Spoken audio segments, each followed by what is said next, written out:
rompiendo esquemas aquí, nuevamente entrando a sus hogares desde FETV, una televisora que lleva, además de la convicción del Dios en que creemos, la esperanza de un mundo mejor. Hoy, como siempre, tenemos invitados de platino, de diamantes, y queremos que usted lo conozca. Se llama Arcelio Hartley. Arcelio,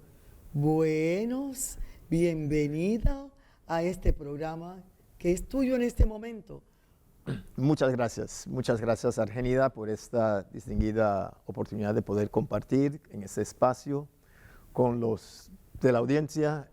Ciertamente para mí un tremendo honor y muchas gracias por ese privilegio. Nosotros nos honramos con tu presencia. Quisiéramos saber un poco de ti. Cuéntanos, ¿quién es Arcelio Hartley? ¿Dónde nació? Si está casado, todo queremos saber. Gracias por facilitarlo haciendo esa pregunta de esa forma. Arcelio Hartley es descendiente afroantillano, realmente tercera generación aquí en Panamá. Y nací en lo que era la antigua Silver City. Era la parte del Atlántico de la zona del canal. En ese entonces, ese poblado desapareció. Eventualmente derrumbaron esas casas. Eran casas de inclinato, tipo inclinatos. Nací en el 1950 en esa área. Así que toda mi juventud, básicamente, mis días de crecimiento, las viví en el Atlántico. Soy C3, orgullosamente. Somos. Así que eso es parte de mi herencia y mi orgullo. Nací con padres, madre que mi mamá realmente nació en Cuba, había nacido en Cuba porque mi abuelo materno había emigrado de Jamaica y fue a Cuba. Él trabajó en cosecha de cañas allá en Cuba. Él tuvo 2 hijas y se casó, regresó a Jamaica, se casó, llevó a la esposa a Cuba y las 2 primeras hijas nacieron en Cuba. Así que mi mamá, que fue la primera, nació en Cuba. Y antes de que él se trasladara de Cuba y llegase aquí a Panamá. Del lado de mi papá, mi abuelo materno nació en Jamaica, pero vino a Panamá muy joven. De hecho, había un tiempo en el que ellos estaban convencidos de que él había nacido acá. Pero los papeles muestran que él sí había nacido en Jamaica, pero vino aquí a Panamá del niño, muy pequeño. Y ambos abuelos trabajaron en el canal. Mi abuelo paterno, que había llegado antes, él trabajó en el ferrocarril. De hecho, muy joven también descubrí, porque yo siempre lo conocí con un prótesis que tenía una pierna, creo que era de la izquierda, que había sucedido, lo había perdido en un accidente con el ferrocarril. Y, no sé, yo siempre pensaba que ese era un accidente que le había ocurrido pues en su edad avanzada, que era mayor. Pero un momento dado pude revisar documentos en registros del canal y pude identificar que esa pierna él la perdió alrededor de como los 17 años. Recién había comenzado a trabajar en el ferrocarril y había perdido esa pierna. Así que él tuvo que vivir con esa condición el resto de su vida, ¿no? La gran mayoría de su tiempo. De hecho, antes de que se casara y todas esas cosas, él había perdido la pierna. Pero los 2 trabajaron. Mi padre también, que nació aquí en Panamá, obviamente, y trabajó en el canal también por un tiempo. De hecho, entre los 4, los 2 abuelos, mi papá y yo, que también trabajé en el canal por más de 46 años, tenemos más de un total de 160 años acumulados entre los 4 dentro del canal. Servicio al prójimo. Servicio al prójimo, obviamente, soy parte dedicado en la iglesia a la cual pertenezco. Sirvo allí, pertenezco a la comunidad bautista en Colón. crecí con un pastor de Jamaica, que de hecho me acuerdo que fue muy conocido suya, el reverendo Scarlett, que llegó a Panamá, de hecho, en el año que yo nací, el año 50, fui el primer bebé que él había dedicado en su infancia. Y él estuvo aquí por 36 años, así que fue en gran medida mi mentor en la parte espiritual, pero también en la parte de desarrollo como persona. Me acuerdo de las frases claves que él lo dijo una vez, de que yo me acuerdo, pero se me quedó grabado en la mente. Él decía, si te llevas con respeto, nunca tienes que exigirlo. Y ha sido parte de mi formación, mi forma de llevarme y cultivarme dentro de la comunidad. Así que tengo una participación bastante amplia en la parte de la forma religiosa y mi dedicación al servicio de la comunidad en diferentes formas, en la iglesia, en clubes, en organizaciones cívicas. Pertenezco a la organización Sociedad de Amigos del Museo Afroantiano de Panamá, SAMAP. Estoy fungiendo ahora mismo en el segundo periodo de presidencia de ese grupo, que obviamente se dedica en su misión a preservar y a promover la cultura. Queremos preservar la historia de la participación afroantiana en el Istmo de Panamá. Y queremos preservar y hacer destacar el valor de la contribución de esos afroantianos al desenvolvimiento, al desarrollo realmente muy especial de Panamá. Así que eso ha sido. Bueno, estamos viendo que tenemos una persona no solamente que está enriquecida en valores, sino en la proyección de los mismos en nuestra sociedad. Nunca pido, solicito reconocimientos para quien no los merece. Y yo sé que para Silvanus Scarlett, que sembró en Colón con su esposa, con un grupo de ciudadanos muy bien escogidos, la valoración del ser humano, valores que iluminan todavía en nuestro país personas como don Arcelio Hartley. ¿En qué puesto estabas en el canal? Varios. Realmente con mucha satisfacción puedo hablar de mi inicio en el canal en el año 1969 como aprendiz electricista. Fue el comienzo.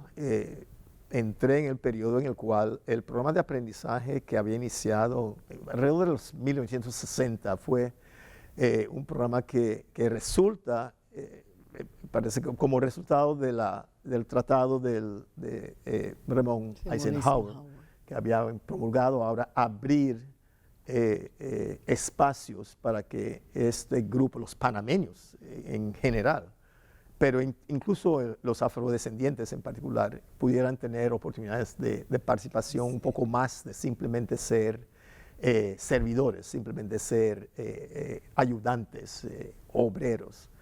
Así que comenzaron a abrir los espacios de desarrollo artesanal, profesional. Así que pude entrar en esa preparación. Me gradué como electricista, trabajé un año como electricista, pero precisamente trabajando en el área de electricidad en el canal, tuve la oportunidad de trabajar en barcos, porque trabajé en el área de el taller de marina de electricidad. Y tuve la oportunidad de trabajar en barcos y me desarrollé un encanto, realmente me fascinó estar a bordo de barcos, algo que aún creciendo en Colón, donde estábamos cerca del mar, era lo natural para nosotros estar en el agua siempre. Realmente no había desarrollado una afinidad a buques, a barcos. Pero trabajando como electricista sí, y me encantó, así que decidí cambiar de profesión, comenzar de nuevo. tuve que tomar una reducción bastante drástica en salario para poder iniciar un aprendizaje nuevo, para poder graduarme eventualmente como capitán de remolcador. De ahí escalé a práctico del canal. De práctico del canal subí a capitán de puerto. De capitán de puerto ocupé el puesto de gerente de tránsito marítimo, la división de tránsito marítimo. De hecho, con mucho orgullo, fui el primer panameño asignado a ese puesto de forma permanente cuando en el año 2000, precisamente en el periodo de la transición. Así que estuvimos participando en un momento de muchos desafíos, de mucha prueba, muchas dudas de parte del mundo acerca de si Panamá iba a poder operar el canal, muchas dudas internas aquí también en Panamá, que personas que sentían que, bueno, que no teníamos esa capacidad. Pero personalmente yo había propuesto que si tuviese la oportunidad de poder ser parte de esa transferencia, quería hacerlo, quería hacer mi gran esfuerzo de dedicarme a probar que sí, como panameños pudiéramos hacerlo, y con mucha satisfacción siento que lo hicimos bastante bien. Sigue siendo algo de mucho orgullo el Canal de Panamá. En esos primeros años que tuvimos que cambiar forma de pensar, forma de actuar, una cultura que venía de la americana, y que teníamos que entrar pues en la parte de panameña donde teníamos que hacer que fuese rentable el canal. Hemos escuchado parte de la historia de vida de un hombre colonense panameño que se ha distinguido por cumplir con el deber en el Canal de Panamá y en nuestra vida de cultura religiosa y representativa de nuestras religiones, de nuestra fe. Ustedes ya saben que vamos a conversar con Arcelio Hartley, un hombre de tercera generación afroantillana en Panamá, con raíces. Ahora volvemos y conoceremos más.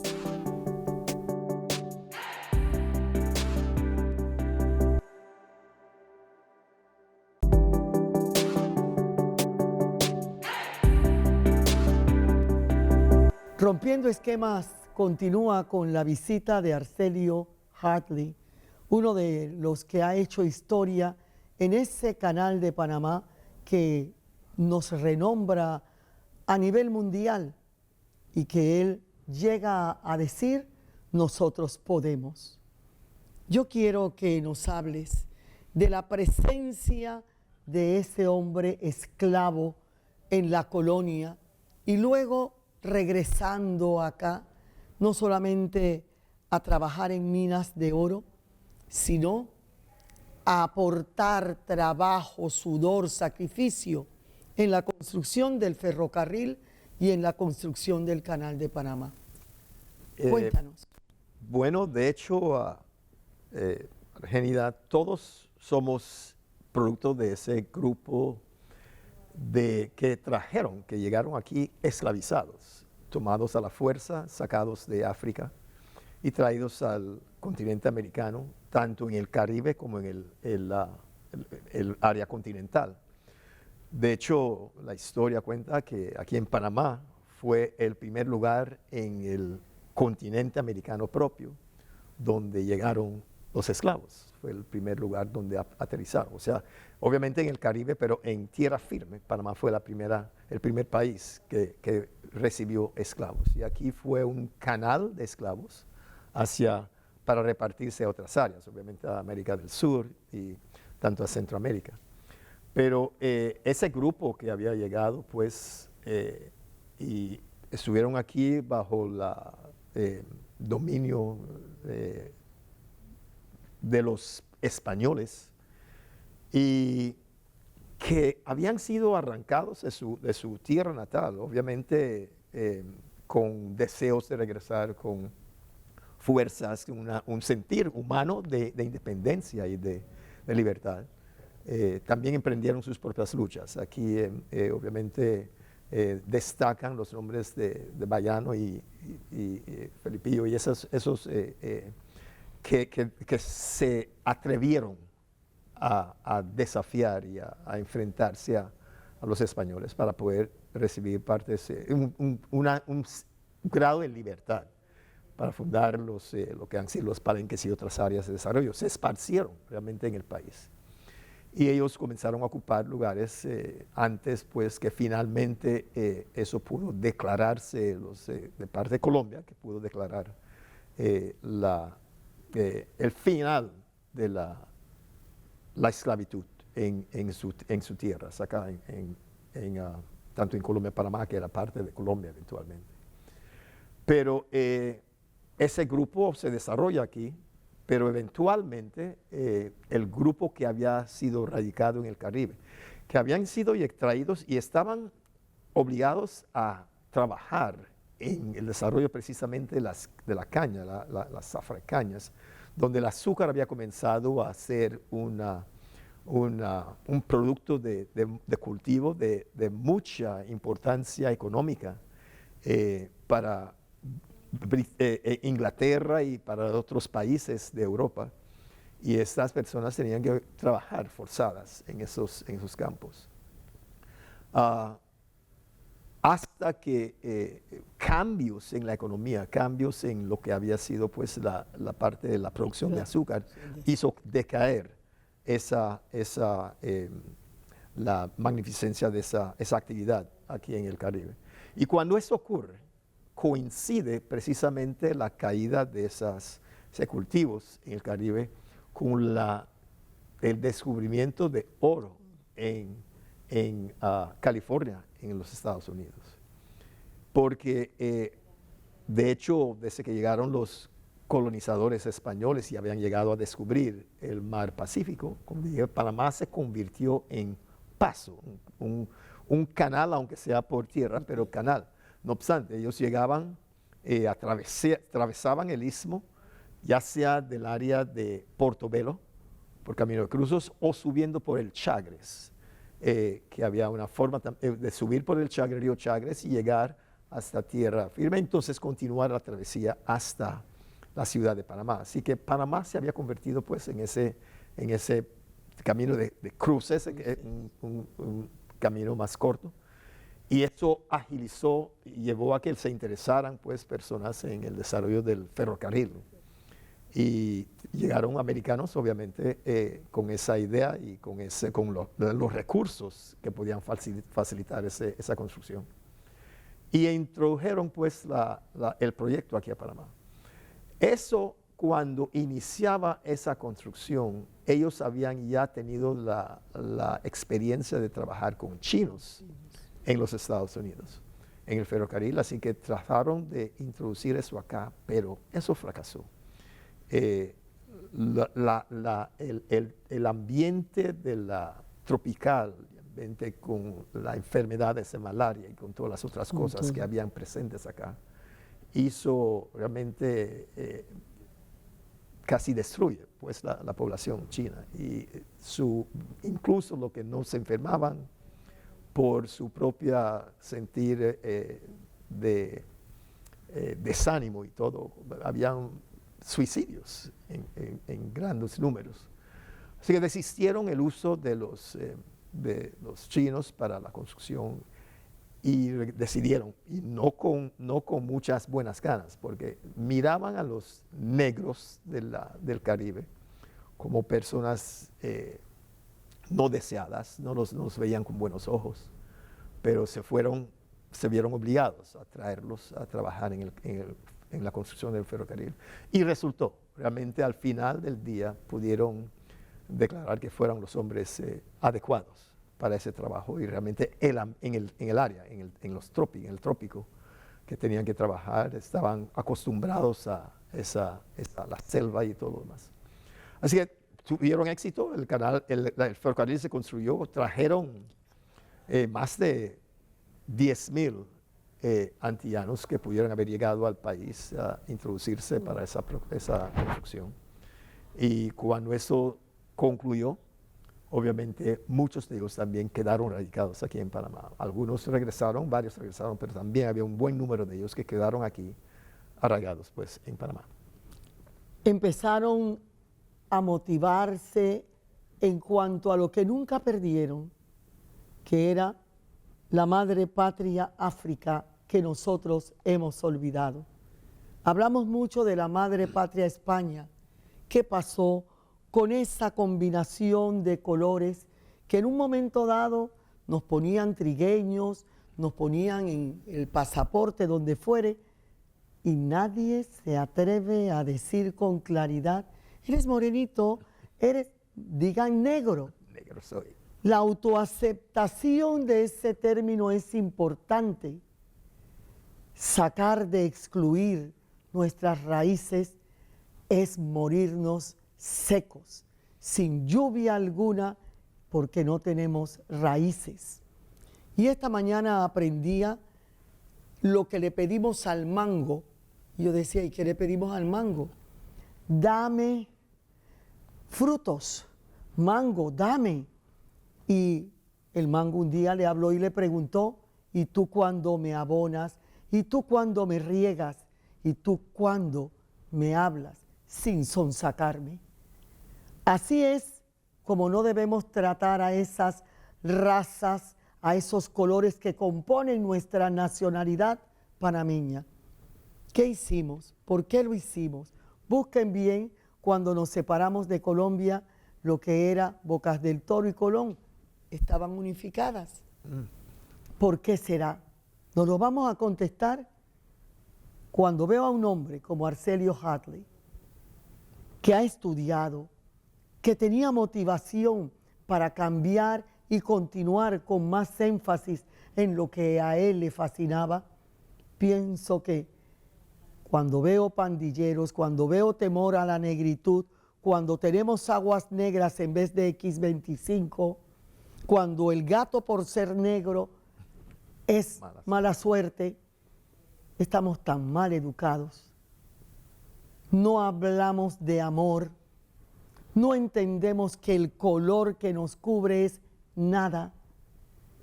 Y yo en todos los programas que he hecho, yo soy sangre A2B positivo, mezcolanza de colores, mezcolanza de banderas, mezcolanza de sueños, que han venido, como han salido ahora los migrantes, en busca de mejores días. Pero recordemos, al negro esclavo lo trajeron obligado, él tenía su tierra y de allí lo sacaron.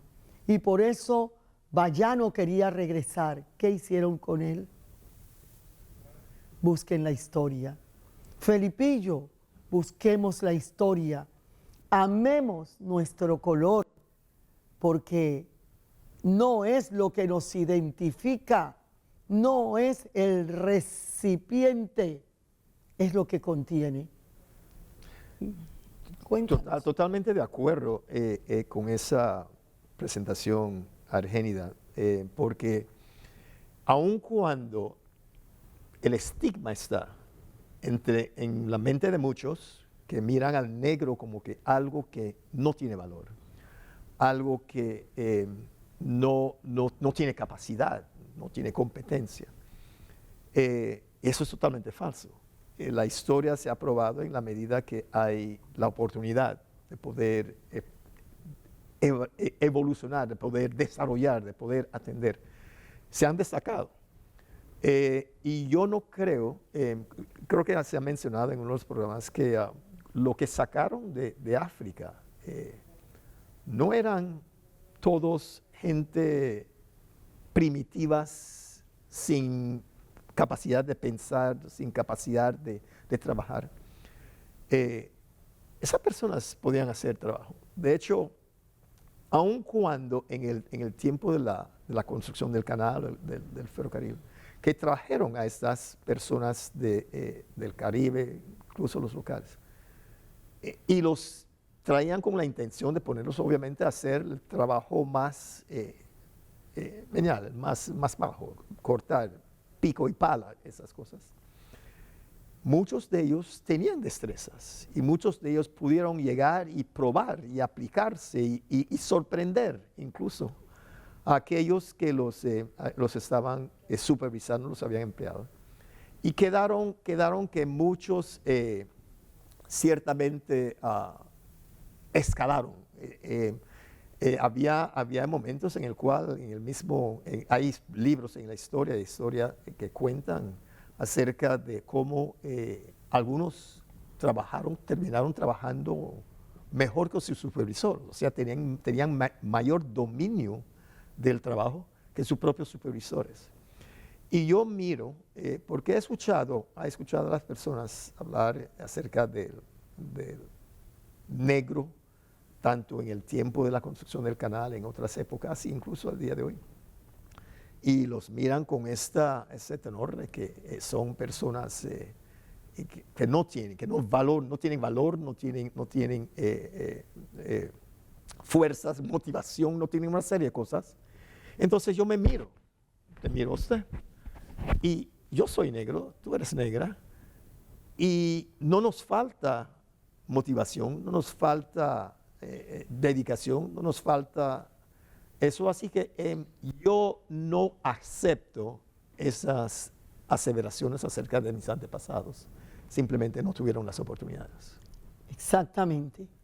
Nos falta incentivos que alejen a lo que es el hombre, no importa su color, de aquello que condicionándolo lo daña. Lo que queremos es gente multicolor, multifacética, ofreciendo sus habilidades para un mejor país, para un mejor Panamá. Vamos nuevamente a ausentarnos un momento para regresar con nuestro encuentro y finalizar un tema tan interesante, autoacéptese. Regresamos.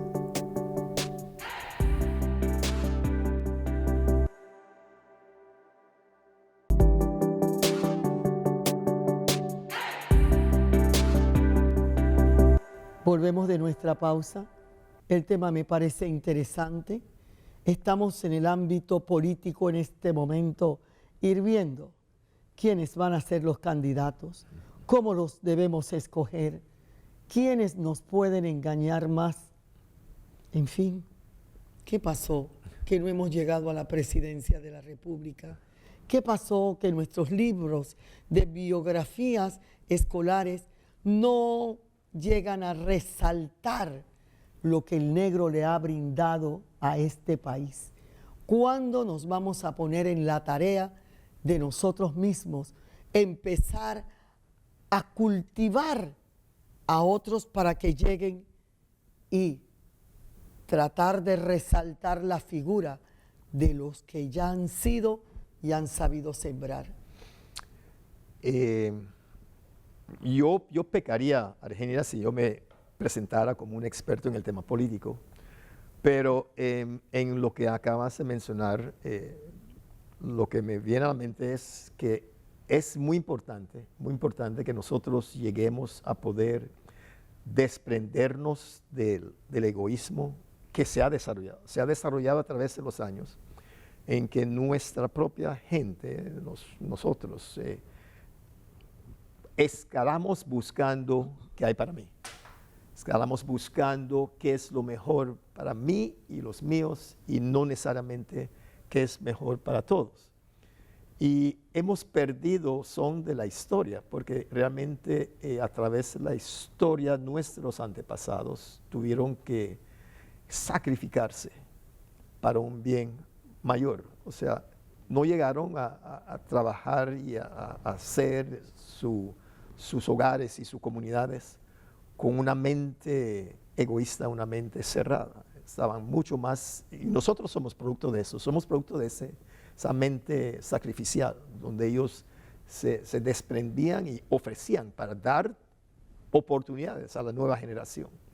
Esa nueva generación, nosotros y los que siguen detrás de nosotros, tenemos que mirarnos y preguntar si nosotros estamos haciendo algo al respecto, estamos siguiendo ese camino, estamos construyendo sobre esa base, esa fundación que ellos nos han dejado, que ha sido muy positiva, o estamos dejándonos llevar pues por la codicia y el egoísmo y la avaricia.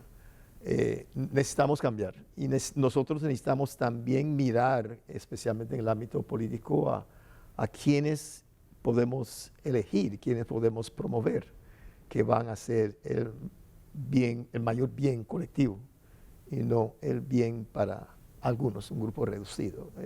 No es lo que está ahí para mi familia y los míos y solamente los nuestros. Incluso tampoco puede ser solamente para los negros o solamente para los otros.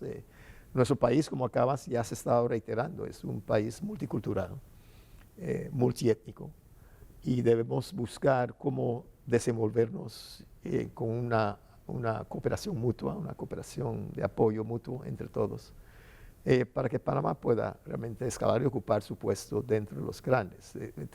Vivimos en un país, somos parte de un país que tiene grandes potenciales, no solamente en el área del canal del cual salgo, pero también tuve la oportunidad de estar involucrado un tiempo en la parte de turismo, con una agencia de viajes que tenía.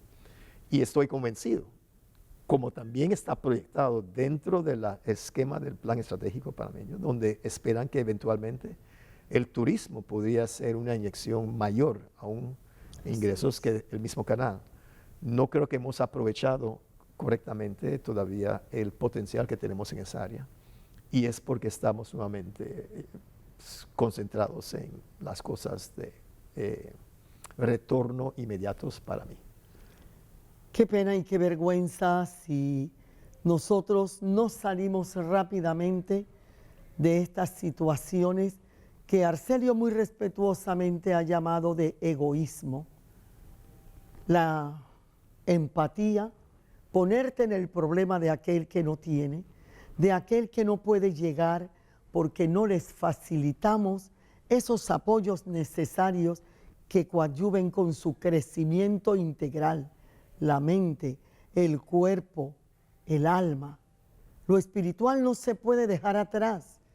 Ese nos convoca a vivir ante Dios, que todo lo ve, que todo lo sabe y que nos está mandatando: ámame, quiéreme, porque en Él nos empapamos de ese amor proverbial que nos tiene y que ha llevado a que sea nuestro Redentor y nuestro inspirador. ¿Por qué no pensamos más en Dios y nos comportaremos mejor? ¿Por qué no pensamos más que aquí todo tiene un fin? Y es: amarás a tu prójimo como a ti mismo. Nos hemos olvidado de eso.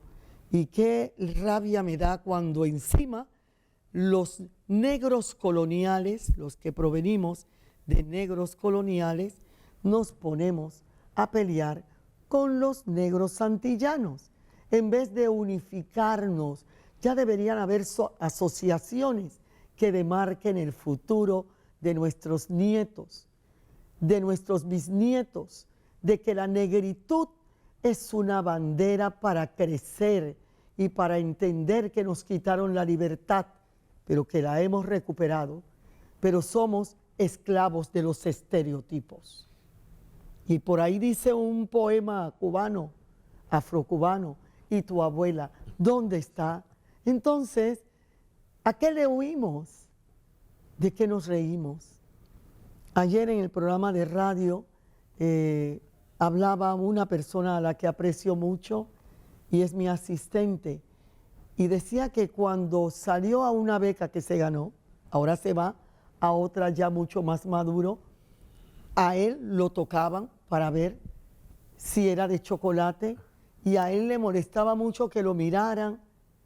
Aceptémonos, así no nos van a asustar las trencitas, bendito sea Dios.